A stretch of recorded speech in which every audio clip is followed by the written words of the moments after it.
Invest for Africa, un lieu de partage et de réseautage initié par 3 jeunes engagés aux côtés de la diaspora africaine. Cette première journée a été consacrée à un retour d'expérience sur l'importance de l'investissement par la diaspora africaine, sur la promotion des valeurs africaines et sur l'importance de l'engagement citoyen. Découvrons ensemble les temps forts de cette journée. L'esprit de Invest for Africa, c'est quoi?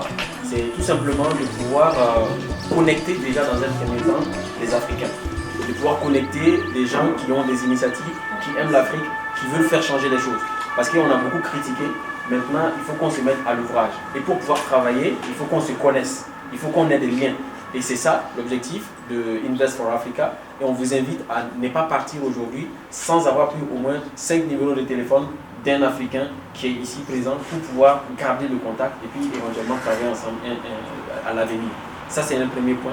Le deuxième point, c'est que vraiment, c'est pour pouvoir vous partager notre petite expérience que nous jugeons intéressante, qui vont vous permettre aussi à vous de pouvoir préparer vos projets avec plus de sérénité et d'éviter certains pièges. Si je vous dis 10 Américains, non, 20 modèles américains, vous allez me les citer.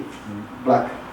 10 modèles africains, on va s'arrêter rapidement entre Sankara, Nelson Mandela, et après on va commencer à bégayer, Nkrumah, et c'est juste pour dire que si ici il y a des ingénieurs, si ici il y a des, elle l'a dit tout à l'heure, il y a Speedview qui veut mettre en visibilité des entrepreneurs, n'hésitons pas à se contacter, n'hésitons pas à nous, même entraider, parce que entraider même c'est pas le mot qu'il faut, mais à compétence égale, n'hésitons pas à nous soutenir.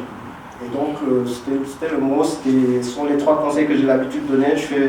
Je fais même pour vous dire, quand je fais du développement personnel aujourd'hui, quand on m'appelle par exemple dans des conseils, dans des entreprises, je dis toujours, attention, moi c'est avec des valeurs africaines par exemple. C'est même ici, c'est ici même, la première fois je disais, j'avais une théorie qui s'appelait, théorie en Wolof c'est Doomu Daanu. Doomu Daanu en Wolof c'est, ça vient des lutteurs. Tu frappes et tu tombes. En fait, c'est tu frappes, tu tombes. C'est Doomu Daanu. Je dis tiens, dans le développement personnel, dans l'organisation en tout cas professionnelle, je disais, je mets dans mon truc théorie Doomu Daanu. Mais je suis obligé à chaque fois d'expliquer c'est quoi Doomu Daanu du Wolof en français.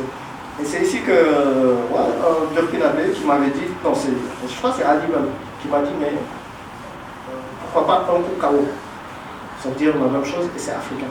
Donc du coup, dans mes trucs, j'ai théorie du Nku Kao. Et Nku Kao, c'est simple, c'est lorsque vous avez quelque chose à faire tout de suite, faites-le tout de suite. Donc un coup, vous le mettez KO. Si vous devez appeler une personne tout de suite, vous l'appelez.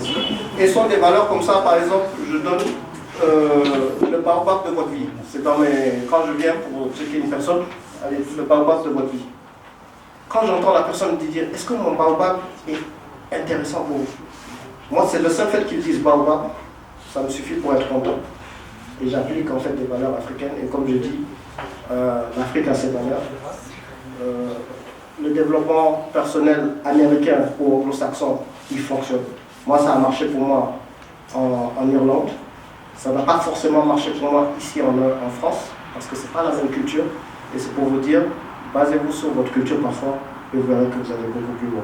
Beaucoup de gens aujourd'hui se sont enrichis grâce à l'immobilier, parce qu'ils ont compris comment ça marchait. Parce que quand on s'enrichit avec l'immobilier, cela veut dire qu'à un moment donné, un organisme financier a mis de l'argent sur votre tête. Donc il ne va pas le donner à n'importe qui. Sinon il n'y aurait pas eu de locataire. Parce que le locataire, il a aussi un cerveau, il réfléchit, il sait très bien qu'il paye tous les mois au loyer. C'est parce que lui, il n'a pas cette possibilité, cette faveur que la banque lui avance de l'argent pour qu'il puisse posséder son logement principal. D'où je dis chaque fois, être propriétaire est une faveur qui n'est pas accordée à tout le monde. Malheureusement, nous, dans notre communauté, parfois on a du mal à fonctionner à l'endroit. Dans le sens où on ne réfléchit pas beaucoup, on réfléchit à l'envers, on fait des choses aussi, on se tire une balle dans le pied. Je ne sais pas pourquoi, peut-être que c'est une manière de voir les choses, ou peut-être ça me plaît aussi d'enrichir d'autres communautés. Peut-être aussi ça peut être un projet de vie, hein, parce que vous savez, chacun a une vision. Et ce n'est pas forcément la meilleure vision. Il y a des gens, ils n'ont pas envie d'aller de l'avant. on est dans un pays libre. D'autres ont envie d'aller plus loin, d'autres ont envie d'aider la communauté, d'autres, chacun son engagement. Moi, aujourd'hui, mon engagement a toujours été pour l'élévation de la communauté. On ne cesse jamais de se former. J'édite également tous les mois ce que j'ai appelé l'Afro-Agenda, qui est le calendrier des meilleures sorties afro. Donc c'est en un seul endroit, sur abnafrica.com, où vous avez, par exemple pour le mois de novembre, des ateliers pour apprendre des langues africaines, des rencontres comme celle dans laquelle nous nous trouvons aujourd'hui, des expos, des ateliers de peinture, tout ce que vous voulez qui ait pour objectif de mettre en avant la communauté africaine, l'afrodescendance. Vous savez, il y a beaucoup de choses qu'on entend, de choses négatives qu'on entend sur nous, des bêtises, des irrespects qu'on entend à la télé, sur les réseaux sociaux. Récemment, je crois que c'est une femme qui disait sur France 2 que les esclaves étaient bien traités pendant l'esclavage. Sur les réseaux sociaux, que les cheveux crépus étaient comparés à un balai à brosse, quelque chose comme ça. Mon objectif avec Abnafrica, c'est absolument pas d'aller contredire ces gens-là. Mon objectif avec Abnafrica est que l'afrodescendance soit consciente des atouts et des accomplissements de sa propre communauté. C'est là, je pense, que notre énergie doit se concentrer. Je m'appelle Sandy et la mission que je me suis donnée, c'est de mettre en avant l'histoire et la culture des communautés noires. La mission que je me suis donnée, c'est de révéler l'afro-curieux qui est en vous. Alors, si vous découvrez aujourd'hui Abnafrica, je vous souhaite dès à présent la bienvenue sur Abnafrica. Bienvenue chez moi. Stop. Aujourd'hui, moi je vais vous parler de l'engagement citoyen. L'engagement citoyen, c'est qu'il faut comprendre. Quand vous avez vu l'affiche Invest for Africa, ceux qui pensaient qu'ils allaient venir pour avoir des idées, pour aller s'enrichir, se mettre plein les poches, je pense que vous vous êtes trompé de salle. Ceux qui pensaient qu'ils allaient venir voir des techniques ou des failles pour pouvoir vraiment en profiter et aller piller l'Afrique, je vous invite à sortir de la salle. Et concrètement, en dernier, ceux qui vraiment viennent pour s'investir eux-mêmes, investir leurs connaissances, leurs compétences, leur temps, leur personne, leur réseau, leur argent, tout ce qu'il y a comme ressources pour l'Afrique, vous êtes les bienvenus. C'est le plus important. Invest for Africa, parce qu'il y a des initiatives, c'est Invest in Africa. Le in, ce n'est pas ça, c'est for Africa. On peut investir pour l'Afrique, investir l'Afrique et s'investir pour l'Afrique de partout, où qu'on soit. Et c'est pourquoi les intervenants qui sont passés avant moi, en tout cas ils ont parlé de beaucoup de choses, ceux qui vont venir aussi après moi, diront le reste, et moi je ne ferai que dire ma petite compréhension des choses. Donc ce sera en quatre phases, où je vais vous présenter qui suis-je, donc en gros mon parcours en termes d'engagement, et aussi parler de cette Afrique qui a besoin de se connaître. Ensuite, de nous parler de cet engagement citoyen dont on a besoin, mais comment. Et enfin, le pourquoi du comment, on va conclure vraiment par ça. D'habitude, on commence par le pourquoi et le comment, mais moi, je vais finir par le pourquoi et le comment. Moi, je me définis d'abord comme une Africaine, et je me sens des fois plus proche d'une personne d'un autre pays qu'une personne de mon pays. Enfin, je pense qu'il ne faut pas rester attaché à ces frontières qui avant n'existaient pas. Avant on n'était pas malien, on n'était pas sénégalais, avant c'était même un tout. Donc voilà, moi je suis d'abord africaine et tout ce qui se rapporte à l'Afrique, je suis dedans. Et du coup moi j'ai toujours eu cette envie de m'engager et de faire quelque chose qui sera en lien avec l'Afrique. Et je me suis dit, on n'est pas né en fait pour travailler, être en CDI et juste le week-end aller au restaurant, aller en vacances comme le français, enfin voilà quoi, les congés payés, les 5 semaines, ah tu vas où en vacances? Quand tu dis tu vas au Mali, en Afrique, quand tu sais et tu connais franchement, ça rentre par là et ça sort par là. En fait, moi je me suis toujours dit, mon pourquoi, je sais pourquoi je suis venue sur cette terre. C'est pour voir notre continent, notre communauté grandir.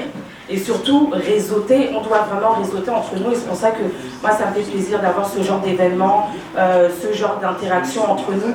Et en ce moment, enfin, je sens de plus en plus un engouement. Et comme on dit, même si on voit des fois des choses qui nous bloquent, on se dit, ah non, mais des fois, on fait de retour en arrière. Quand moi, je regarde, enfin, quand je vois Marcus Garvey, ou etc., qui était au début du XXe siècle, en 1900, qui faisait des conférences à Paris, à Washington, à Londres, avec des millions de Noirs. Aujourd'hui, on pourrait limite ne pas le faire. Avant, on disait qu'Alger, c'était la Mecque des révolutionnaires, parce que tous les leaders, le Frélimo au Mozambique, le FLN en Algérie et tout, se rassemblaient pour combattre pour la même chose. Aujourd'hui, est-ce qu'on pourrait le faire? Non, mais il ne faut pas se décourager. En fait, petit à petit, le plus gros blocage pour moi, c'est le blocage mental. Mais à force de voir les gens réussir, voir des gens aller en Afrique, voir des gens travailler avec l'Afrique, voir des Africains fiers, en fait, c'est comme une tache d'huile, ça va se répartir. Et donc, autour de toi, les gens vont commencer à s'intéresser, à regarder ce que tu fais et se dire « Ah ouais, en fait, ça peut être intéressant. » Et j'ai compris une chose, il ne faut pas perdre de temps à vouloir conscientiser toutes les personnes. Ça ne sert à rien autour de soi, même dans sa famille. On est minoritaire. Et il ne faut pas perdre de temps à dire aux gens, venez aux événements ou vous faites ceci, va en vacances d'abord en Afrique avant d'aller à Miami. Voilà quoi, franchement. Mais en fait, j'ai compris que faut pas polémiquer, faut pas perdre son temps. On a 24 heures, hein, donc c'est très précieux. Faut pas perdre sa salive. Il faut parler aux gens qui sont connectés, qui sont conscientisés. 5 000, des fois même 30 000 par mois. Je me suis posé la question, comment, en faisant la même chose, je peux être à 2500 avec 5 mois de congé et quand tu es salarié et quand tu fais la même chose en tant qu'indépendant au niveau de l'informatique, j'ai dit bien, tu peux gagner 3, 5, des fois même 10 fois plus. Juste pour vous dire que, en fait, c'est là où ça m'a ouvert les yeux sur, bon, je faisais déjà pas l'entrepreneuriat, mais je me débrouillais, j'investissais déjà dans plein d'autres entreprises. C'est là où, depuis 2017, j'ai pris conscience de la force de l'entrepreneuriat. Qu'est-ce qui s'est passé? C'est que donc, quand je me suis mis en nom propre, j'ai vu ces chiffres, je me suis dit, mais bon, quand vous avez 15 000 euros, même si, parce qu'en fait, quand on est entrepreneur, moi, dans mon cas, moi, j'ai pas de salaire. Ce qui fait que j'arrive à générer beaucoup de cash, sauf que ça me pose des difficultés, par exemple, si vous voulez investir dans l'immobilier. Par contre, ça ne doit pas être un frein. Parce que moi, j'ai constaté que quand vous avez de l'argent, il y a certains projets immobiliers, vous pouvez les payer cash. Donc du coup, ça résout déjà le problème, parce que les gens disent en général, payer cash, c'est pas une bonne chose, mais quand vous n'avez pas d'autre choix, que vous n'avez pas les bilans, comme disait voilà, quand vous n'avez pas le choix, au moins, quand vous avez assez de cash, vous pouvez être capable de devenir propriétaire en payant cash le truc. Alors, je vais généraliser. Aujourd'hui, dans la communauté africaine, des africaines ou des afro-descendants, j'ai vraiment constaté que beaucoup, surtout dès le bas âge, on nous incite toujours à aller à l'école, à être bon à l'école et à la fin à être salarié. Et j'insiste bien là-dessus. Pourquoi j'insiste sur le côté salarié? Parce que dans les autres communautés, moi ce que j'ai constaté, les Chinois, les Vietnamiens, en tout cas ceux qui sont proches de moi, les Chinois, les Vietnamiens, les Libanais, en fait c'est les gens avec qui j'ai étudié dans mon école d'ingénieur. J'ai constaté que ces communautés-là sont arrivées par exemple en France bien après nous autres. Aujourd'hui, quand vous allez dans le 13e, vous avez l'impression d'être en Chine, d'être en Asie. Alors que quand on parle de la communauté noire, déjà on montre Château Rouge, mais la question que je vais vous poser, à Château Rouge, qu'est-ce qui appartient aux Africains? Rien.